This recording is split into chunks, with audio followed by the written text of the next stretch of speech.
हे guys, जय Mahakal. Welcome to my channel Madhya Pradesh Aarambh. इस series में हम विज्ञान को कंप्लीट कर रहे थे। इससे पहले हमारा एक वीडियो आ चुका है। यदि आपने वो नहीं देखा है तो प्लीज़ पहले चैनल पर जाइए और उसको देखिए और फिर आगे कंटिन्यू कीजिए। आज हम पढ़ने वाले हैं प्रकाश, जो कि हमारे वनडे एग्ज़ाम या जिस भी एग्ज़ाम में साइंस आती है उसमें ये क्वेश्चंस ज़रूर आते हैं। तो प्लीज़ यदि आप हमारे चैनल पर नए हैं तो पहले चैनल को सब्सक्राइब कीजिए, वीडियो को लाइक कीजिए, कमेंट कीजिए और शेयर कीजिए। चलिए स्टार्ट करते हैं। प्रकाश, स्वयं के प्रकाश से प्रकाशित होने वाली वस्तुएं क्या कहलाती हैं? जो देखो, जिनका खुद का प्रकाश है, जैसे सूर्य है, वो खुद स्वयं के प्रकाश से प्रकाशित हो रहा है, तो उसे क्या कहा जाता है? प्रदीप्त वस्तुएं कहा जाता है। मतलब खुद से प्रदीप्त हो रहे हैं वो, है ना, तो प्रदीप्त पदार्थ या फिर प्रदीप्त वस्तुएं कहा जाता है जो स्वयं के प्रकाश से प्रकाशित होती हैं। प्रकाश विकिरणों की प्रकृति कैसी होती है? जो प्रकाश विकिरण होते हैं उनकी प्रकृति होती है तरंग और कण दोनों के समान होती है। तरंग और कण दोनों के समान उनकी प्रकृति होती है। प्रकाश तरंग कैसी होती है? तो अनुप्रस्थ तरंगें होती हैं प्रकाश तरंगें। प्रकाश की चाल का मापन सर्वप्रथम क्रोमर के, जो कि भिन्न भिन्न माध्यम में प्रकाश की चाल भिन्न भिन्न होती है।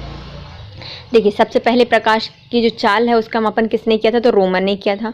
और इन्होंने बताया था जो प्रकाश है वो हर माध्यम में उसकी चाल है वो भिन्न भिन्न होती है। प्रकाश की चाल माध्यम के अपवर्तनांक पर निर्भर करती है। प्रकाश की चाल सबसे अधिक निर्वात में होती है। यदि निर्वात है तो प्रकाश की चाल सबसे ज़्यादा होगी। और जो प्रकाश की चाल होती है वो किसी भी माध्यम के अपवर्तनांक पर निर्भर करती है। इसलिए हर माध्यम में प्रकाश की चाल अलग अलग होती है। ये किसने बताया था? रोमन ने बताया था। अब आती है दृष्टि दोष। इससे पहले हम प्रकाश को एक बार रिवाइज कर लेते हैं। देखिए, जो वस्तुएं खुद से प्रकाशित होती हैं उनको प्रदीप्त वस्तुएं कहा जाता है। प्रकाश का विकिरण की प्रकृति कैसी होती है? तरंग और कण दोनों के समान होती है। प्रकाश तरंग क्या होती है? तो जो प्रकाश तरंग होती हैं उनको अनुप्रस्थ तरंगें कहा जाता है। प्रकाश की चालन का माप रोमन ने किया था। इनने बताया था कि हर माध्यम में, अलग अलग माध्यम में प्रकाश की चाल अलग अलग होती है। यह अलग अलग जो मान है वो उस माध्यम के अपवर्तनांक पर निर्भर करता है। अब आता है दृष्टि दोष। दृष्टि दोष कॉमनली 4 प्रकार की होती हैं। पहली होती है निकट दृष्टि दोष, दूसरी होती है दूर दृष्टि दोष, तीसरी होती है जरा दृष्टि दोष और चौथी होती है दृष्टि वैमनस्य या फिर आबंधुकता। देखिए, निकट दृष्टि दोष क्या होती है? तो इसको मायोपिया कहा जाता है और ये अपोजिट बीमारी होती है। जैसे इसका नाम क्या है? निकट दृष्टि दोष। तो हम क्या पढ़ते हैं? निकट दृष्टि दोष है तो निकट की चीजें नहीं दिखाई देंगी, नहीं, लेकिन इसका अपोजिट होता है कि निकट की वस्तुएं तो दिखाई देती हैं। जो नजदीक जो व्यक्ति होता है जिसको निकट दृष्टि दोष वाली प्रॉब्लम है, तो उस व्यक्ति को नजदीक की वस्तुएं तो साफ दिखाई देती हैं, लेकिन जो दूर की वस्तुएं होती हैं वो स्पष्ट दिखाई नहीं देती हैं। इसका निवारण उपयुक्त फोकस दूरी का अवतल लेंस का प्रयोग किया जाता है। देखिए, मायोपिया इसको कहा जाता है, निकट दृष्टि दोष है। इसका दोष विपरीत है। निकट की वस्तुएं तो साफ दिखाई दे रही हैं, लेकिन जो दूर की वस्तुएं होती हैं वो स्पष्ट दिखाई नहीं देती। इसके निवारण के लिए हम क्या करते हैं? अवतल लेंस जो होता है उसका प्रयोग किया जाता है। अब आती है दूर दृष्टि दोष। इसको हाइपरमेट्रोपिया कहा जाता है। इसमें क्या होता है? इसकी विपरीत बीमारी होती है। इस दोष में व्यक्ति को दूर की वस्तु तो दिखाई देती हैं, लेकिन जो नजदीक की वस्तुएं होती हैं वो उसको स्पष्ट दिखाई नहीं देती या फिर वो नहीं देख पाता। इसका निवारण भी किससे किया जाता है? तो ये उत्तल लेंस से किया जाता है। देखिए, इसकी बहुत सिंपल सी ट्रिक है। नजदीक है ना, निकट दृष्टि दोष मतलब आप पास की चीजें देख पा रहे हैं, दूर की दृष्टि नहीं देख पा रहे हैं। तो अब पास में आपके क्या है? जैसे आप अभी कुर्सी या टेबल वगैरह पे बैठे होंगे तो तल सबसे पास है ना, आपका पैर आपके धरातल पर रखा हुआ है। तो जो निकट दृष्टि दोष में क्या होता है? अवतल लेंस का उपयोग किया जाता है। और जो दूर दृष्टि दोष होता है उसमें क्या होता है? उत्तल लेंस का प्रयोग किया जाता है। और दूर दृष्टि दोष में क्या होता है? दूर की वस्तु साफ दिखाई दे रही है लेकिन निकट की वस्तु दिखाई नहीं देती। अब आती है जरा दृष्टि दोष। इस दृष्टि दोष में क्या होता है? व्यक्ति को दूर और नजदीक की दोनों की चीजें दिखाई नहीं दे रही। मतलब जो एज की बात, मतलब जब वृद्ध हो जाते हैं, वृद्ध अवस्था में जो प्रॉब्लम होती है उसको क्या कहा जाता है? जरा दृष्टि दोष। ना ही पास का दिखाई देता है और ना ही दूर का ही स्पष्ट दिखाई देता है। इसके निवारण के लिए क्या करते हैं? द्वि फोकस लेंस का प्रयोग करते हैं। मतलब पास की वस्तु देखने के लिए हम किसका उपयोग करेंगे? उत्तल लेंस का। और दूर की वस्तु देखने के लिए हम किसका करेंगे? अवतल लेंस का। और दोनों लेंस को जोड़कर एक लेंस बना दिया जाता है जो कि जरा दृष्टि दोष के लिए लगाया जाता है, जो आपस में जुड़े होते हैं। अब आता है क्या? दृष्टि वैमनस्य या फिर आबंधुकता। इस दोष में व्यक्ति ऊर्ध्वाधर या क्षैतिज रेखाओं में अंतर स्पष्ट नहीं कर पाता। इसका निवारण बेलनाकार लेंस से किया जाता है। जैसे इसमें क्या है, ऊर्ध्वाधर या क्षैतिज रेखाएं जो होती हैं उसमें अंतर स्पष्ट नहीं कर पाता, मतलब आप खड़े हो या फिर जो सामने खम्मा वगैरह है वो उसको दिखाई नहीं देगा। तो ये किसमें होता है, ये होता है दृष्टि वैमनस्य से या फिर आबंधुकता में दिखाई देता है। तो इसके लिए किसका उपयोग करते हैं, तो सिलेंड्रिकल लेंस का उपयोग किया जाता है। देखिए कितने रोग पढ़ लिए हमने, 4 प्रकार के रोग पढ़े हैं। पहला क्या है, निकट दृष्टि दोष। इसमें क्या थी, दूर की वस्तु दिखाई नहीं दे रही, पास की दिख रही थी, और निकट दृष्टि दोष है। निकट हमारे सबसे पहले क्या है, अवतल लेंस है। अब आता है दूर दृष्टि दोष। इसमें क्या होता है, दूर की वस्तु साफ दिखाई दे रही है लेकिन जो पास की वस्तु है वो स्पष्ट दिखाई नहीं देती। इसके निवारण के लिए हम क्या करते हैं, उत्तल लेंस का प्रयोग करते हैं। जरा दृष्टि दोष में क्या होता है, जरा जरा, ना जरा पास का दिख रहा है और ना ही दूर का नजर आ रहा है, तो वो क्या कहलाता है, जरा दृष्टि दोष। ये वृद्धावस्था में आती है प्रॉब्लम। इसमें क्या करते हैं, द्विफोकस लेंस लगाते हैं। और इसमें देखो ये वाला क्वेश्चन आता है कि जो जरा दृष्टि दोष होता है इसमें अवतल लेंस कहाँ लगाते हैं, तो अवतल लेंस ऊपर लगाया जाता है, और जो उत्तल लेंस होता है वो कहाँ पे लगाया जाता है, नीचे लगाया जाता है, जो कि आपस में जुड़े होते हैं। देखो अवतल कहाँ, ऊपर, और उत्तल कहाँ, नीचे लगाए जाते हैं, और जरा दृष्टि दोष का निवारण किया जाता है। अब आती है दृष्टि वैमनस्य। इसमें कोई व्यक्ति क्षैतिज और ऊर्ध्वाधर में डिफरेंस नहीं कर पाता, तो उसके लिए क्या करते हैं, बेलनाकार लेंस का प्रयोग किया जाता है। अब आती है लेंस की क्षमता। किसी लेंस की फोकस दूरी का व्युत्क्रम लेंस की क्षमता कहलाती है। इसका मात्रक क्या होता है, डायोप्टर होता है। देखो जो लेंस होता है उसकी जो कितनी फोकस दूरी है उसको क्या कहा जाता है, लेंस की क्षमता कहा जाता है, और इसका मात्रक होता है डायोप्टर। धूप के चश्मे की क्षमता न्यून डायोप्टर होती है, मतलब जो धूप का चश्मा होता है वो सबसे शून्य होता है, उसमें कोई डायोप्टर नहीं होता, तो उसका कितना होता है, शून्य डायोप्टर होता है। उत्तल लेंस की क्षमता धनात्मक, जबकि जो अवतल लेंस होता है उसकी क्षमता ऋणात्मक होती है। अवतल मतलब तल है, नीचे नीचे नीचे जाओ तो ऋणात्मक होती जाएगी, और ऊपर ऊपर जाते जाओगे तो धनात्मक हो जाती है। फिर से देख लेते हैं लेंस की क्षमता कैसे नापते हैं। तो लेंस की क्षमता उसकी फोकस दूरी का व्युत्क्रम होता है, और इसका मात्रा क्या होता है, डायोप्टर होता है। जो धूप के चश्मे होते हैं उसमें क्या होता है, तो उसका शून्य डायोप्टर होता है, और जो उत्तल लेंस होते हैं उसका धनात्मक डायोप्टर होता है, और जबकि जो अवतल लेंस होते हैं उसका ऋणात्मक डायोप्टर होता है। अब आते हैं दर्पण, जिसको मिरर कहा जाता है। ये भी 2 प्रकार के होते हैं, एक अवतल दर्पण और एक होता है उत्तल दर्पण। उत्तल दर्पण का प्रयोग ड्राइवर के जो बगल में जो सड़क पर लगे हुए परावर्तक लैंप होते हैं उसमें इसका प्रयोग किया जाता है। जो उत्तल लेंस होते हैं उसका प्रयोग किस में किया जाता है, जो ड्राइवर की बगल वाले मिरर होते हैं उसमें, और जो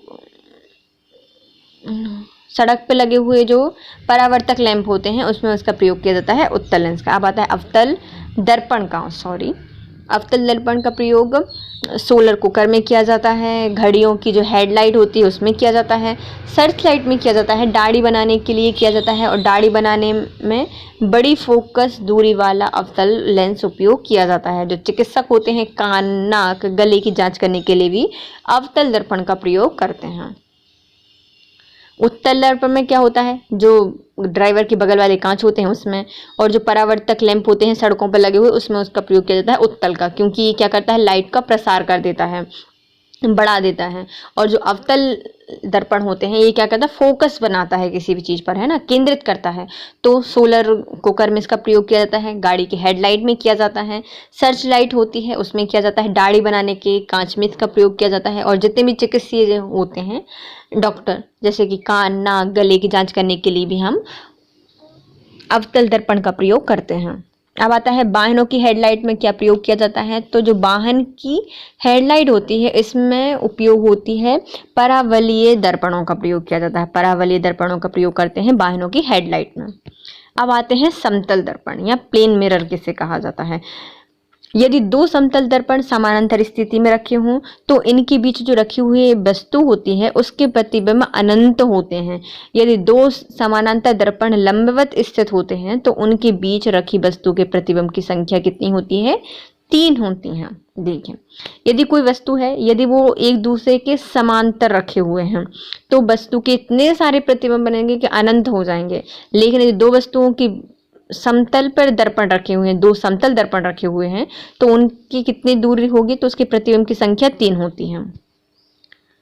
1.5 मीटर लंबे व्यक्ति को अपना यदि संपूर्ण प्रतिबिंब देखना है तो उसके लिए आवश्यक समतल दर्पण की लंबाई कितनी होनी चाहिए? तो 0.75 मीटर होना चाहिए। अब आता है समतल दर्पण में संपूर्ण प्रतिबिंब देखने के लिए दर्पण की लंबाई वस्तु की लंबाई से कम आधी होनी चाहिए, तभी हम उसका पूरा प्रतिबिंब देखने को मिलेगा। अब आते हैं रंग। इससे पहले हम पढ़ लेते हैं समतल दर्पण एक बार फिर से।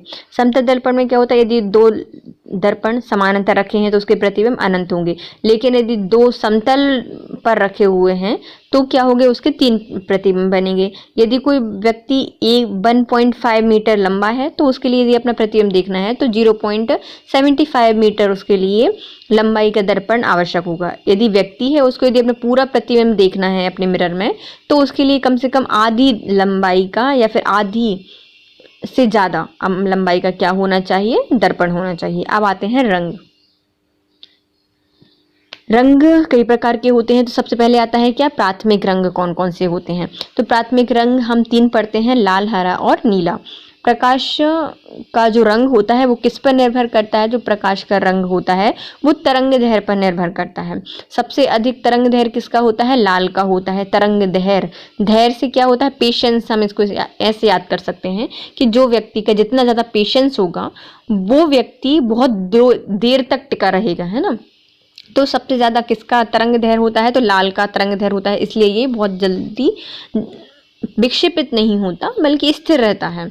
जब प्रकाश के लाल, हरा, नीले रंग को समान अनुपात में मिलाया जाता है तो कौन सा रंग बनता है, तो यदि हम लाल, हरा, नीला जो कि प्राथमिक रंग है इनको यदि हम समान अनुपात में मिला देते हैं तो हमें कौन सा रंग प्रतीत होता है, ये मिलता है, तो हमें सफ़ेद रंग मिलता है। प्रिज्म से गुजरने पर सबसे अधिक विचलित कौन दर्शाता है, तो सबसे अधिक विचलित होने वाला प्रकाश है बैगनी रंग। और सबसे कम कौन होगा, जिसकी तरंग दैर्घ्य सबसे ज़्यादा होगी। तो तरंग दैर्घ्य सबसे ज़्यादा किसकी होती है, लाल की होती है, मतलब उसमें ज़्यादा धैर्य है इसलिए वो स्थिर है, ज़्यादा विचलित नहीं होता। लेकिन जो बैगनी रंग होता है उसका तरंग दैर्घ्य बहुत कम होता है, धैर्य कम है, जल्दी विचलित हो जाता है, यहाँ गया वहाँ गया, पेशेंस कम है धैर्य में। इसको ऐसे याद कर लीजिए। किसी अपारदर्शी वस्तु का रंग उस रंग के कारण होता है जिसमें वह परावर्तित करता है। अब कोई वस्तु है वो यदि सारे रंग मतलब जो परावर्तित कर रही है उस पर उसका रंग डिपेंड करता है। हरे पत्ते वाले पौधे लाल प्रकाश पर दिखने पर कैसे दिखाई देते हैं, तो यदि कोई हरा पत्ता है और यदि हम उसको लाल कलर की रोशनी में या रेड रोशनी में लेके जाएंगे तो कैसा दिखाई देगा, वो हमें काला दिखाई देगा। यदि किसी पीली वस्तु को लाल प्रकाश में देखा जाता है तो वो कैसे दिखाई देगी, तो वो काली दिखाई देगी। इंद्रधनुष में रंगों की संख्या कितनी होती है, तो इंद्रधनुष में रंगों की संख्या होती है 7। इंद्रधनुष में किनारों पर कौन सा रंग होता है, तो किनारों पर होता है बैगनी और लाल कलर। सबसे ज़्यादा तरंग दैर्घ्य रेड का, सबसे कम तरंग दैर्घ्य बैगनी का, सबसे ज़्यादा विचलित होता है बैगनी रंग, सबसे कम विचलित होता है रेड कलर। इसलिए खतरों के जो निशान होते हैं वो किस में लगाए जाते हैं, रेड कलर में लगाए जाते हैं। अब आते हैं दर्पण एवं लेंस द्वारा बनाए गए प्रतिबिंब क्या होते हैं। दर्पण से भी प्रतिबिंब बनता है, लेंस के द्वारा ही प्रतिबिंब बनता है, लेकिन इनमें क्या क्या डिफरेंस होते हैं वो हम देखेंगे। एक उत्तल दर्पण से बनने वाला प्रतिबिंब, जो उत्तल दर्पण है उससे यदि प्रतिबिंब बनेगा तो वो सदैव वस्तु से छोटा होगा, आभासी होगा और सीधा होगा। एक अवतल दर्पण से बनने वाला प्रतिबिंब कैसा होगा, वस्तु के बराबर होगा, आभासी होगा और पार्श्व उल्टा होगा। फिर से देखते हैं, उत्तल दर्पण है तो उसका प्रतिबिंब कैसा होगा, सदैव वस्तु से छोटा और आभासी और सीधा। और अवतल दर्पण का प्रतिबिंब कैसा होगा, वस्तु के बराबर, आभासी और पार्श्व उल्टा। किसी दर्पण का प्रयोग वस्तु का आवर्धित, आभासी और सीधा प्रतिबिंब प्राप्त करने के लिए किया जाता है। तो यदि हमें आभासी, आवर्धित, सीधा प्रतिबिंब चाहिए तो हमें अवतल दर्पण का प्रयोग करना पड़ेगा। एक अवतल दर्पण से बनने वाला प्रतिबिंब कैसा होता है, तो यदि एक अवतल दर्पण से बनने वाला प्रतिबिंब हमेशा सीधा या आभासी होता है।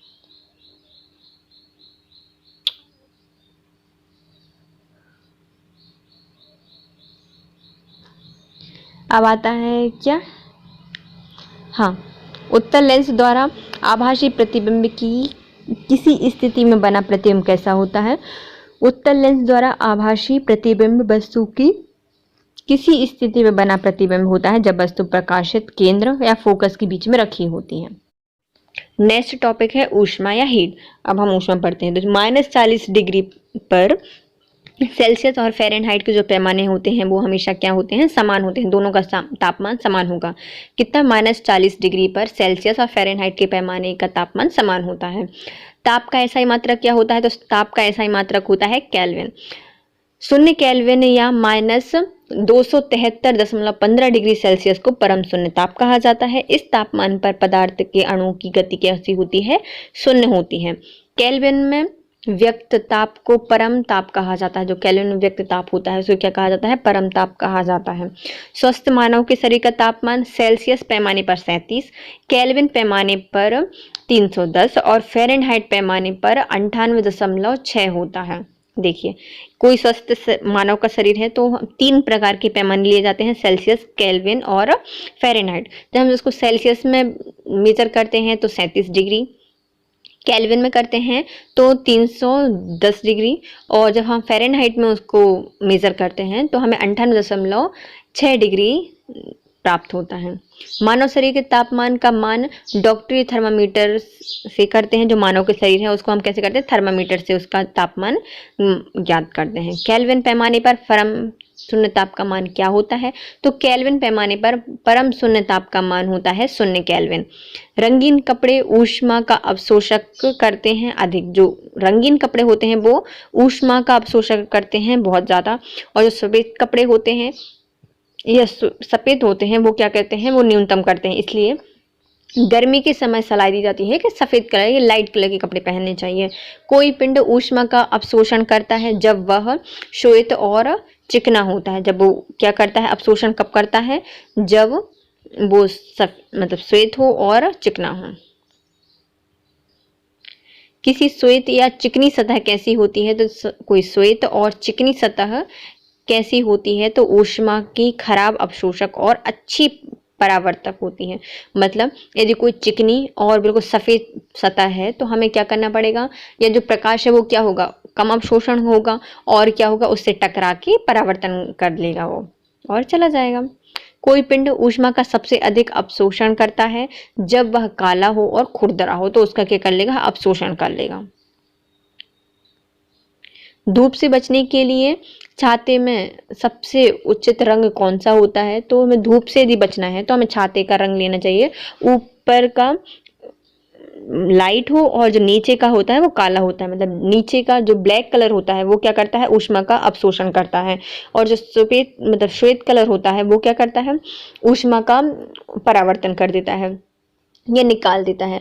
जब हम गर्मी के छाते या धूप से बचने के जो छाते होंगे वो इस प्रकार के लेंगे कि नीचे ब्लैक हो और ऊपर लाइट हो, तो जो ऊपर से रोशनी आएगी तो वो सफ़ेद कलर से क्या हो जाएगी, परावर्तन हो जाएगी, और जो ब्लैक कलर है वो नीचे की जो ऊष्मा होगा उसको सोख लेगा। काली वस्तुओं के लिए अवशोषण क्षमता और उत्सर्जन क्षमता क्या होती है, तो जो काले वस्तु होती है उसकी अवशोषण क्षमता अधिक होगी और उत्सर्जन भी क्या होगा, अधिक होगा। एक काली और खुरदुरी सतह कैसी होती है, तो ऊष्मीय विकिरण की अच्छी अवशोषण और बुरी परावर्तक होती है। यदि कोई चीज़ खुरदुरी है तो उससे प्रकाश टकरा के नहीं जा पाएगा यहाँ वहाँ, तो खुरदुरी है, बुरा परावर्तक हो गया। लेकिन यदि वो काली है तो क्या होगी, वो अच्छी अवशोषण कर लेगी। अच्छे उत्सर्जक अच्छे अवशोषक होते हैं, यह नियम था किरचॉफ का। तो किरचॉफ ने क्या कहा था कि जो वस्तु अच्छे से उत्सर्जक कर रही है वो क्या करेगी, अच्छे से अवशोषण कर लेगी। जैसे आप मेटल वगैरह की चीज़ें देख सकते हैं, जैसे गर्मियों में आप लोहे की जो होती है कुर्सी वगैरह होती हैं उसको आप धूप में रख दीजिए, तो ठंडों में क्या होता है, जब रात से सुबह होती है सबसे ज़्यादा ठंडी क्या होती है, लोहे की चेयर ज़्यादा ठंडी होती है, जबकि लकड़ी की चेयर इतनी ज़्यादा ठंडी नहीं होती। ऐसे ही गर्मियों में होता है, तो गर्मी की जब दिन भर की धूप हो जाती है तो लोहे की सीट पर शायद नहीं बैठा जा सकता क्योंकि बहुत ज़्यादा गर्म होगी, लेकिन हाँ आप लकड़ी की सीट पर थोड़ी देर बाद बैठ सकते हैं क्योंकि वो उतनी ज़्यादा गर्म नहीं होती। मतलब जो वस्तु जितने जल्दी अवशोषक करती है, मतलब अवशोषक होती है, वो उतने ही अच्छे उत्सर्जक होते हैं, और जो वस्तु जितनी बुरी अवशोषक होती है और उतने ही बुरे उत्सर्जक होते हैं। ये था किरचॉफ जी का नियम। जो वस्तु अपने पृष्ठ पर आपतित संपूर्ण विकिरण को पूर्णतः अवशोषित कर लेती है उसे क्या कहा जाता है? कृष्ण पिंड कहा जाता है। कृष्ण पिंड को क्या कहा जाता है? देखो, कोई वस्तु है, कोई भी प्रकाश का विकिरण है, वो उससे जा रहा है और उसको क्या कर रही है? शोक ले रही है, अवशोषण कर लेती है, तो क्या हो जाएगी? काली हो जाएगी। तो इसको क्या कहा जाता है? कृष्ण पिंड कहा जाता है। काले बादल या बादलों वाली रात स्वच्छ आकाश वाली रातों की अपेक्षा काफी गर्म होती है, क्योंकि बादल ऊष्मा के बुरे अवशोषक होने के कारण पृथ्वी के विकिरण ऊर्जा को परावर्तित कर देते हैं। देखिए, जिस दिन बारिश के मौसम में क्या होता है, जिस दिन ज्यादा बादल होते हैं उस दिन हमें ज्यादा गर्मी लगती है, और जिस दिन बिल्कुल साफ मौसम होता है उस दिन हमें क्या होता है? ठंड लगती है। ऐसा क्यों होता है? तो जो बादल होते हैं वो ऊष्मा के बुरे अवशोषक होते हैं, तो वो क्या कर देते हैं? उसको प्रकाश की जो विकिरण होती है, ऊष्मा या ऊर्जा होती है, उसको क्या कर देते हैं? परावर्तित कर देते हैं। पृथ्वी गर्म हुई, मतलब सूर्य से प्रकाश आया पृथ्वी पर, अब पृथ्वी से टकरा के फिर से जाएगा आकाश में, लेकिन वहां पर क्या है? बादल। तो वो क्या करेंगे? बादल उनको फिर से परावर्तित कर देंगे और वो फिर से जाके वो प्रकाश बादलों से टकरा कर, ये जो ऊष्मा थी वो बादलों से टकरा कर फिर से नीचे आ जाएगी, जिससे क्या होगा? पृथ्वी का तापमान बढ़ जाएगा। लेकिन स्वच्छ रात है, मतलब जिस दिन बादल नहीं होते उस दिन क्या होता है? सूर्य का प्रकाश सूर्य से आया पृथ्वी पर, पृथ्वी से टकरा के फिर से चला गया वापस। तो इससे क्या होता है? जो पृथ्वी होती है उस वो नॉर्मल टेम्परेचर होता है या फिर ठंडा टेम्परेचर होता है।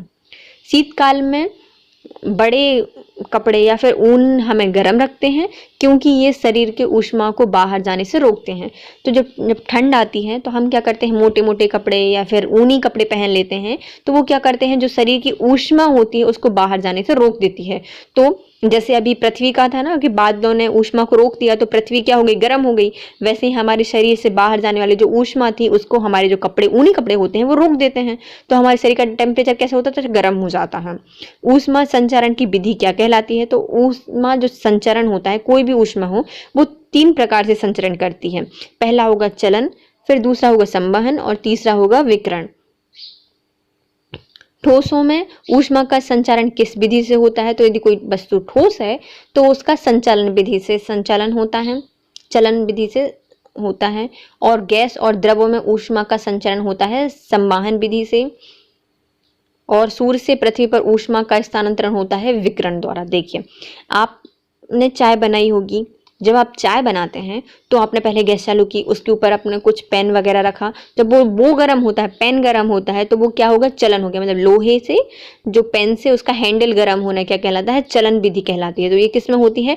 ठोस में ऊष्मा का संचलन कैसे होता है? चलन विधि से होता है।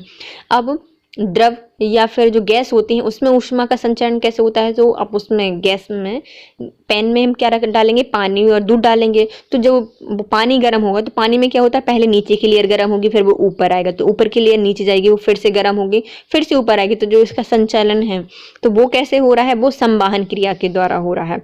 और उसके जो आजू बाजू की जो ऊष्मा उत्पन्न हो गई गैस के आसपास, जब गैस जलाई उसके बाद, तो वो क्या होता है? विकिरण होता है। तो पृथ्वी पर जो प्रकाश होता है या फिर जो पृथ्वी पर ऊष्मा होती है सूर्य की, वो होती है विकिरण के द्वारा संचालित।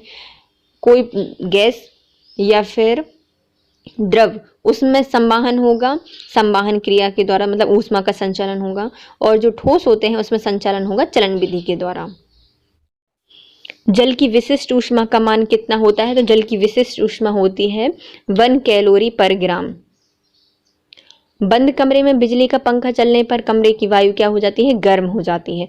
जब हम सारे खिड़की दरवाजे बंद कर देते हैं और फैन चालू कर लेते हैं तो क्या होता है? जो अपने कमरे के जो बहुत सारे कण होते हैं वो गतिमान अवस्था में आ जाते हैं, और वो गति कर करके क्या हो जाते हैं? पूरे कण गर्म हो जाते हैं और अपने एनवायरनमेंट को कैसे कर देते हैं? गर्म कर देते हैं, क्योंकि हवा तो आने जाने के लिए रास्ता ही नहीं छोड़ा आपने। तो इसलिए क्या करते हैं? फैन चालू करके सारे खिड़की दरवाजे खोल देते हैं, तो क्या होती है? ठंडी वायु आती है और गर्म वायु बाहर निकल जाती है। ऊष्मा की, ये जो जल की विशिष्ट ऊष्मा सभी पदार्थों या द्रव्य में कैसी होती है? सबसे ज्यादा होती है। जल की विशिष्ट ऊष्मा कैसी होती है? सबसे ज्यादा होती है। जल बाष्प में भंडारित ऊष्मा को क्या कहा जाता है? आपने कभी सुना होगा कि जितना पानी से नहीं जलते जितना पानी की भाप से जलते हैं। क्योंकि जो पानी की बाष्प होती है उसमें गुप्त ऊष्मा होती है। एक नक्षत्र का रंग निर्भर किस पर करता है? तो जो एक नक्षत्र होता है या जो एक तारा होता है उसका रंग उसके निर्भर करता है उसके पृष्ठीय ताप पर। क्रायोजेनिक का संबंध किससे है? तो क्रायोजेनिक का संबंध है निम्न ताप से। ऊष्मा के कुचालक पदार्थ क्या क्या होते हैं? ऊष्मा के कुचालक क्या है जिसमें ऊष्मा प्रभावित नहीं हो पा रही, मतलब संचालन नहीं हो पा रही? तो लकड़ी से, कांच से, वायु से और ऊन से, ये ऊष्मा के कुचालक होते हैं। पारे में ऊष्मा का संचालन कैसे होता है? जो पारा होता है उसमें ऊष्मा का संचरण होता है चालन विधि से।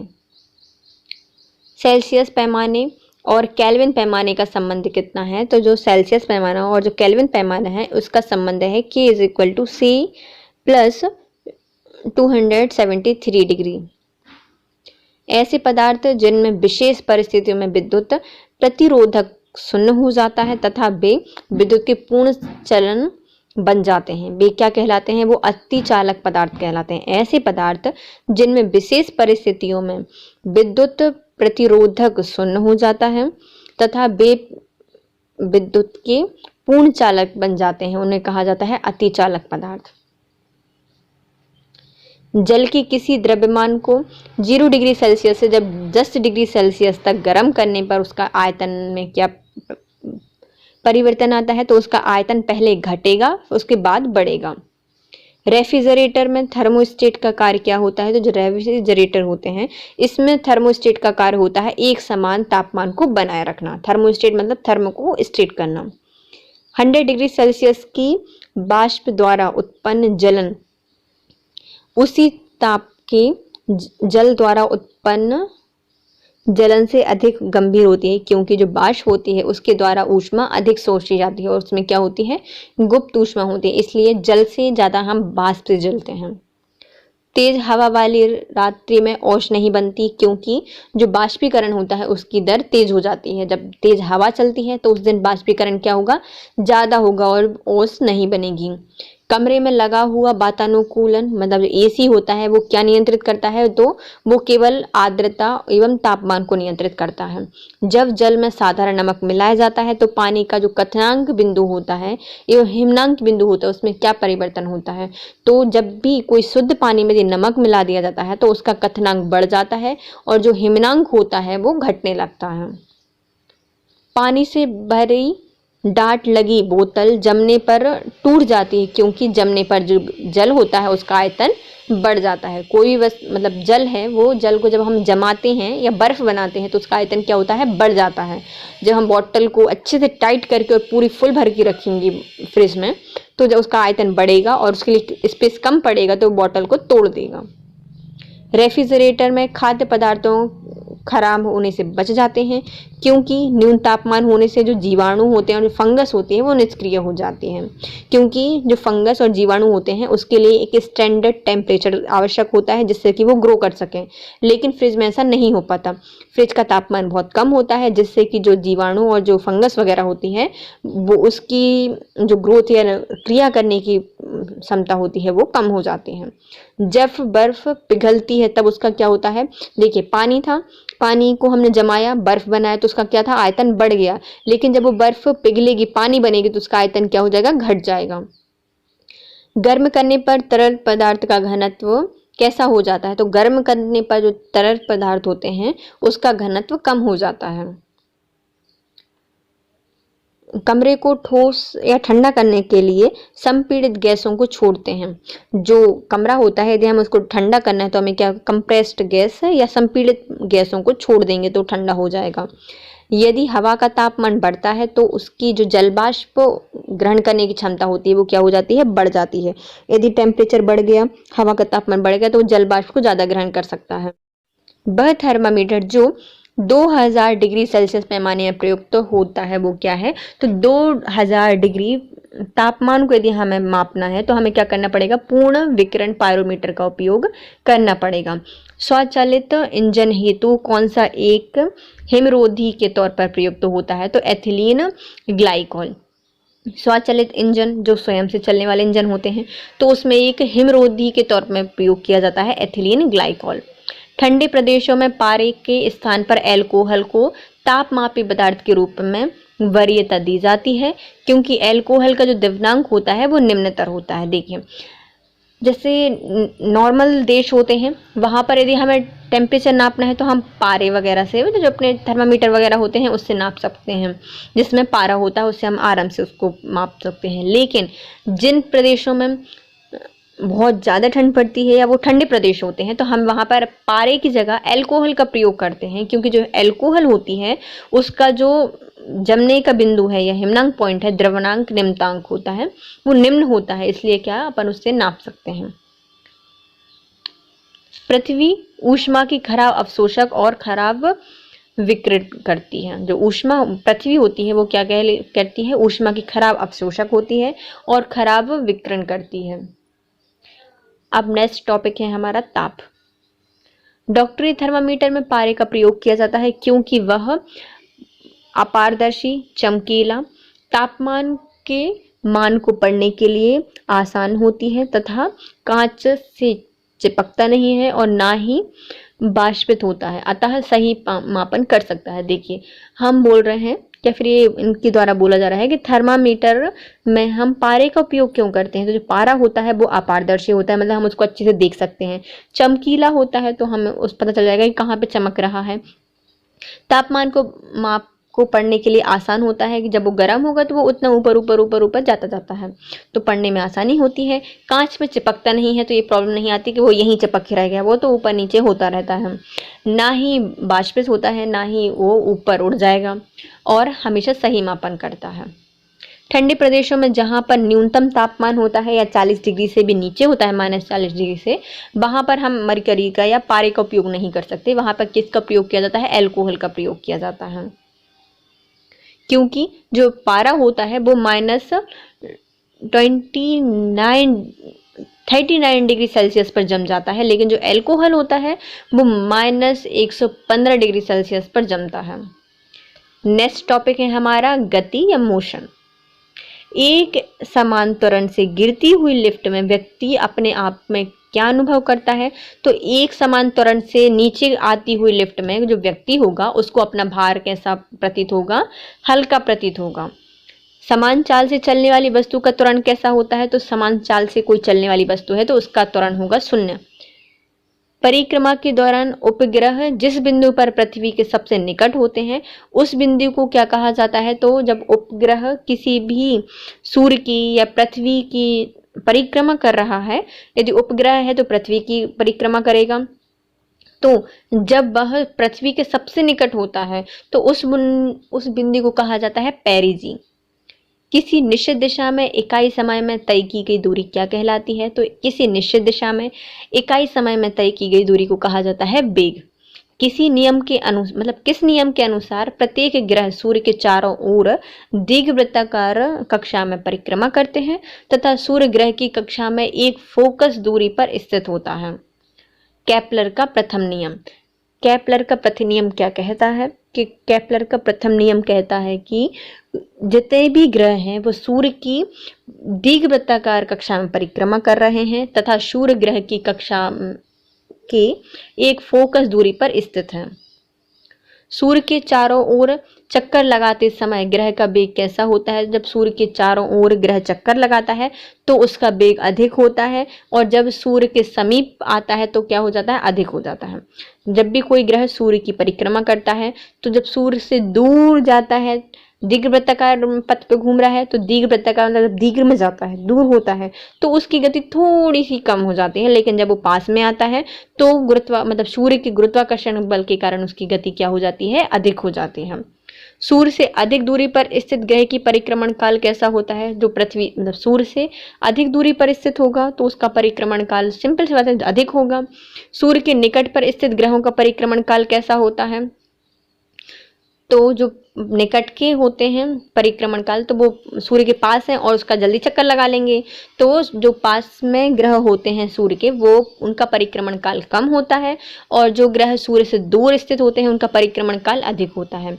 पृथ्वी का अपनी कक्षा पर घूमना किस प्रकार की गति कहलाती है, यदि कोई ग्रह सूर्य की परिक्रमा कर रहा है तो उसको परिक्रमण काल कहा जाता है, लेकिन वो ग्रह अपनी ही धुरी पर घूम रहा है तो उसको कहा जाता है घूर्णन गति। ग्रह की गति का नियम किसने दिया था? तो केपलर ने ग्रह की गति का नियम दिया था। वेग परिवर्तन की दर क्या कहलाती है? तो वेग में परिवर्तन की दर कहलाती है त्वरण। जहाजों की गति का मापन कैसे किया जाता है? तो जहाजों की गति का मापन किया जाता है नॉट से। तोप में गोले का पथ कैसा होता है? जो तोप होती है, तोप से घुटे हुए जो निकलने वाला, जो निकला हुआ या फेंके हुए गोले का पथ कैसा होता है? वो होता है परावलयाकार। न्यूटन की पुस्तक का नाम क्या है? तो न्यूटन की पुस्तक का नाम है प्रिंसिपिया। जब ग्रह सूर्य से दूर होता है तब ग्रह का वेग कैसा होता है? तो सूर्य से दूर कोई वस्तु है तो कैसा होगा? उसका वेग कम होगा, और पास में होगा तो उसका वेग ज्यादा होगा। न्यूटन का तीसरा नियम क्या था?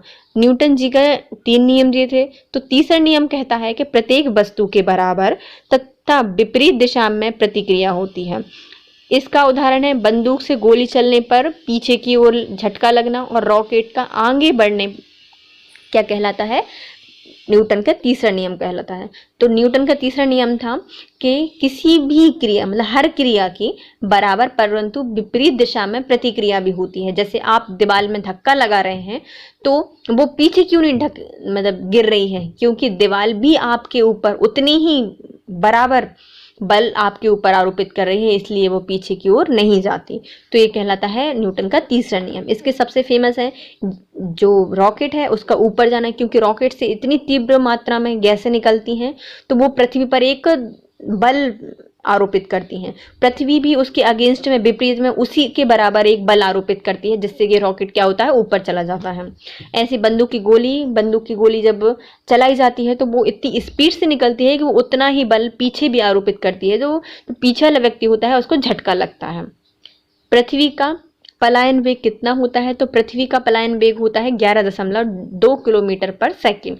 तो पलायन वेग क्या होता है? एक पृथ्वी, मतलब जो अपनी पृथ्वी होती है उसका वायुमंडल होता है, तो वो हर गैस को, हर वस्तु को बाहर जाने से, वायुमंडल से बाहर जाने के लिए रोकता है। तो अब कोई वस्तु इतनी स्पीड से या फिर इतनी तेजी से उस वायुमंडल से फेंकी जाए या पृथ्वी से फेंकी जाए कि वो उस वायुमंडल को भेद कर बाहर चली जाए और कभी वापस ना आए, या गुरुत्वाकर्षण में वापस ना आए, तो उसको कहा जाता है पलायन वेग। तो पलायन वेग क्या होता है? तो 11.2 किलोमीटर पर सेकंड की स्पीड से यदि कोई वस्तु बाहर की ओर फेंकी जाती है वायुमंडल से, तो वो कभी भी पृथ्वी पर लौटकर नहीं आएगी। 25 किलोग्राम के पिंड के लिए पृथ्वी के पलायन वेग का मान कितना होता है? तो कितने भी ग्राम का पिंड हो, कितने भी भार का हो, लेकिन उसका पलायन वेग हमेशा कितना रहता है? 11.2 किलोमीटर पर सेकंड। 40 किलोग्राम के पिंड के बराबर यदि कोई पिंड है उसको पृथ्वी के पलायन वेग से बाहर फेंकना है तो क्या होगा? 11.2 किलोमीटर पर सेकंड। किस बल के बिना वस्तु या कण का वृत्ताकार पथ पर गति संभव नहीं है? तो कोई भी वस्तु या जो कण होता है वो वृत्ताकार पथ पर किस बल के कारण गति करता है? तो अभिकेंद्रीय बल के कारण वो वृत्ताकार पथ पर गति करता है। यदि अभिकेंद्रीय बल नहीं होगा तो वृत्ताकार पथ पर गति करना संभव नहीं होगा। तो अभिकेंद्रीय बल क्या होता है? तो एक ऐसा बल जो कि किसी वस्तु को वृत्ताकार पथ पर चलने के लिए संभव बनाता है, तो वो अंदर की ओर उस पर एक बल आरोपित करता है, जिसको क्या कहा जाता है? अभिकेंद्रीय बल कहा जाता है, मतलब केंद्र की ओर आकर्षित करता है।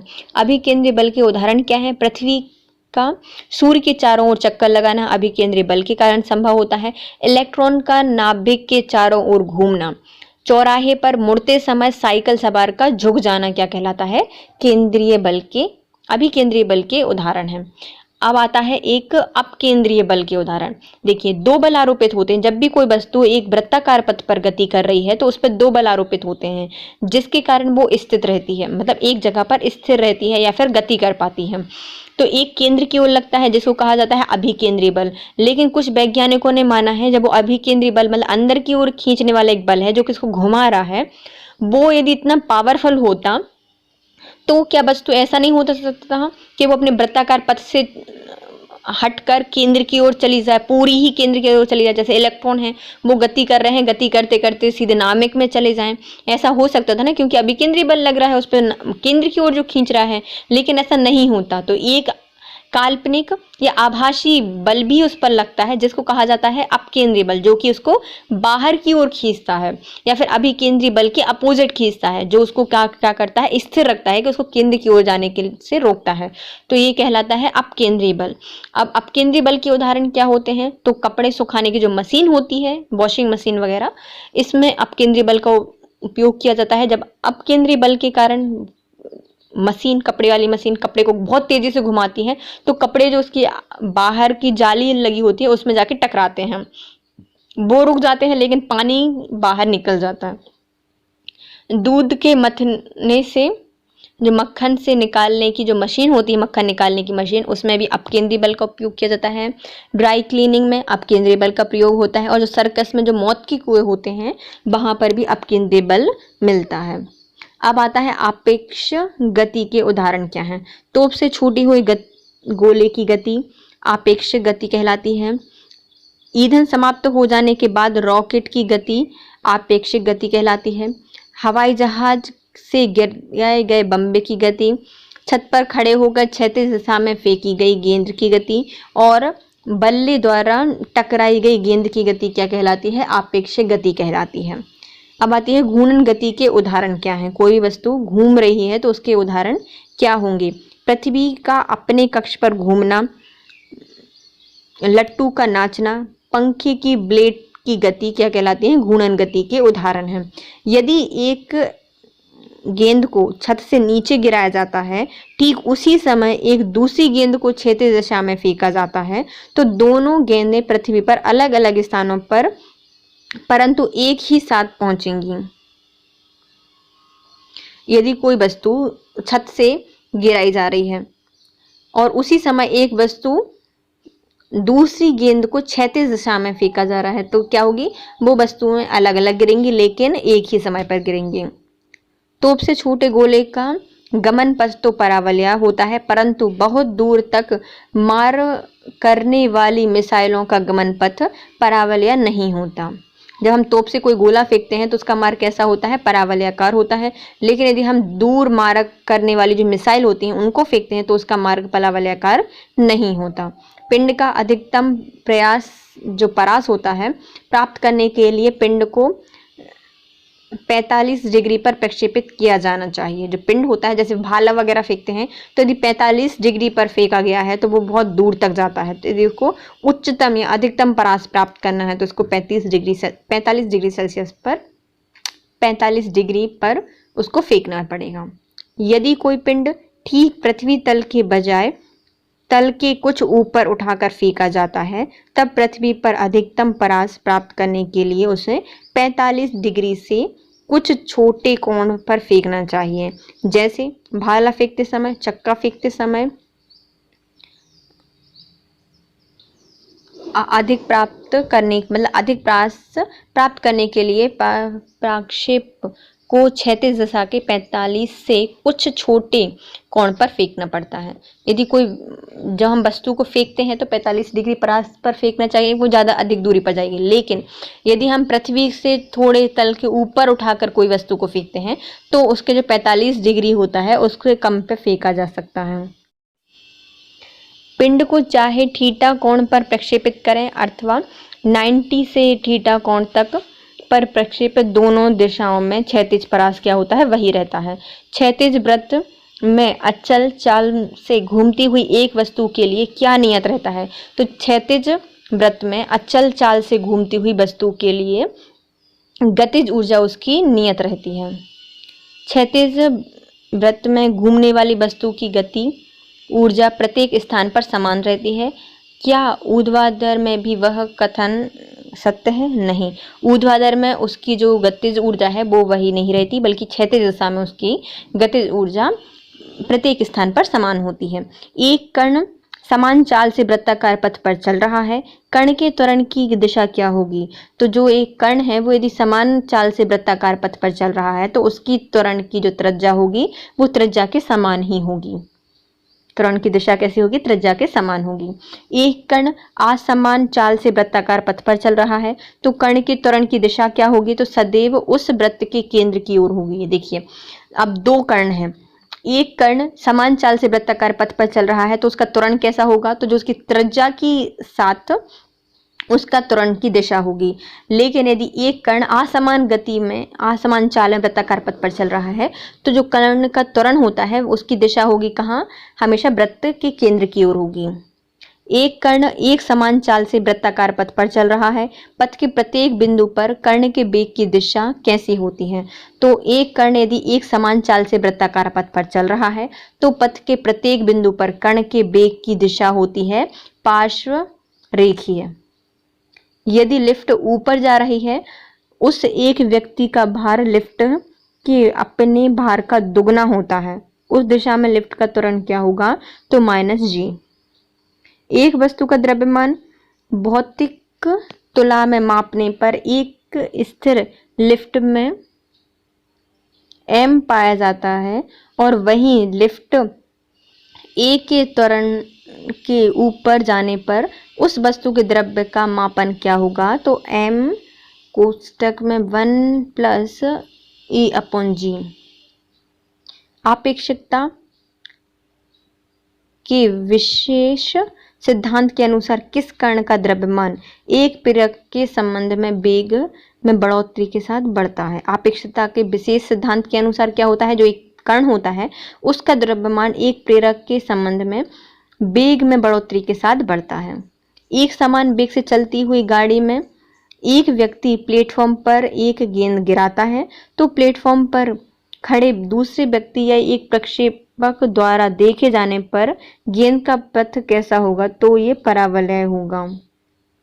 सड़क पर चलते समय किसी बैलगाड़ी के पहिए की गति किसका उदाहरण है, तो सड़क पर चलते हुए किसी बैलगाड़ी के पहिए की गति होती है समानांतर एवं घूर्णीय गति। यदि एक प्रक्षेपक का क्षैतिज परास उसकी अधिकतम ऊंचाई के 4 गुना है तो प्रत्येक का कोण कितना होगा, 45 डिग्री होगा। यदि एक प्रेक्षक का क्षैतिज परास उसकी अधिकतम ऊंचाई का 4 गुना है तो प्रेक्षक का कोण कितना होगा, 45 डिग्री होगा।